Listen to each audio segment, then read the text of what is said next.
పాత నిబంధనలో దేవుడు 20 సంవత్సరాల లోపు వారిని శపించకుండా వదిలేశాడు. వారు పాపం చేశారో లేదో మనకు తెలియదు, కానీ దేవుడు వారిని వదిలిపెట్టాడు. టీనేజ్ దాటిన వారిని మరణానికి అప్పగించాడు. 20 అనేది మనిషికి చాలా ముఖ్యం. 20 అనే సంఖ్యకు ఒక ప్రత్యేక అర్థం ఉంది. సాధారణంగా ఈ సంఖ్య ఒక పని పూర్తయ్యే వరకు ఎదురు చూడడాన్ని, కష్టపడడాన్ని లేదా ఒక పరీక్షా కాలాన్ని చూపిస్తుంది. ఈ కాలం ముగిసిన తర్వాత మంచి రోజులు వస్తాయి. ఉదాహరణకు యాకోబు తన మామ దగ్గర సరిగ్గా 20 సంవత్సరాలు కష్టపడి పనిచేశాడు.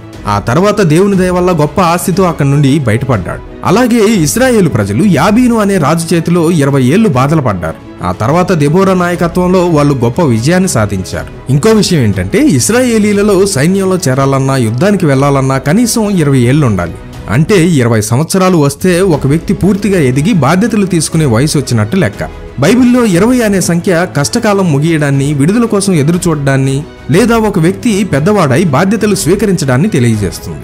ఒక వ్యక్తికి పాపిని అనే గ్రహింపు కలిగిన మనస్సు 20 లోపే వచ్చి బాప్తిజం తీసుకుంటే అది వారి వ్యక్తిగత నిర్ణయం. వాక్యములో ఉన్న ఒక సందర్భం గమనిస్తే 20 సంవత్సరాలు అనేవి పరిగణలోకి తీసుకోవచ్చు. 20 సంవత్సరాలు దాటి యేసుక్రీస్తు అనే రక్షకుడు నీకు అవసరం అని తెలిసినా కూడా రక్షణ పొందకుండా ఆలస్యం చేస్తే నిర్గమకాండంలో ఇశ్రాయేలీలు చేసిన పాపం వారిని చంపినట్లు మీ పాపం మిమ్మల్ని మరణం వైపు నడిపిస్తుంది.